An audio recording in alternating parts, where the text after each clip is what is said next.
Voter list पर घमासान मचा हुआ है। चुनाव आयोग तो पहले से ही एसआईआर पर घिरा हुआ था, लेकिन अब लोकसभा चुनाव से लेकर विधानसभा चुनावों के मुद्दे पर भी वो फंस गया है। विपक्ष के आरोपों का जवाब नहीं दे पा रहा है। इसे लेकर विपक्षी दलों ने आज संसद से चुनाव आयोग तक मार्च किया, जिससे मोदी सरकार मुसीबत में आ गई है। तो क्या है पूरा मामला, देखिए इस रिपोर्ट में। वोट चोरी के मामले में संसद से चुनाव आयोग तक विपक्षी दलों ने राहुल गांधी के नेतृत्व में मार्च निकाला। एक्चुअली बात नहीं कर सकते हैं, रियलिटी ये है, क्योंकि सच्चाई देश के सामने है और ये जो लड़ाई है ये राजनीतिक नहीं है, ये कॉन्स्टिट्यूशन की लड़ाई है, कॉन्स्टिट्यूशन को बचाने की लड़ाई है, वन मैन वन वोट की लड़ाई है। इसीलिए हमें साफ प्योर वोटर लिस्ट चाहिए।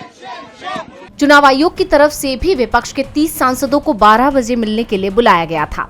चुनाव आयोग के पत्र का जवाब कांग्रेस महासचिव जयराम रमेश ने दिया।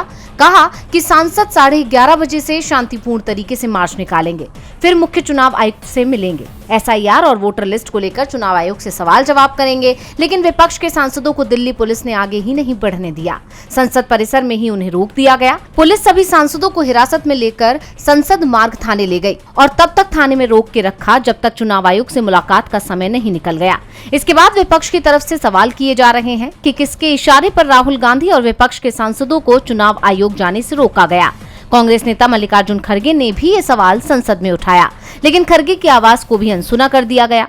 ऐसे में अब सवाल चुनाव आयोग और मोदी सरकार पर उठ रहे हैं कि वोट चोरी के जो आरोप विपक्ष की तरफ से लगाए गए हैं, क्या उनकी जांच कराई जाएगी या फिर राहुल गांधी के खिलाफ ही एक्शन लिया जाएगा।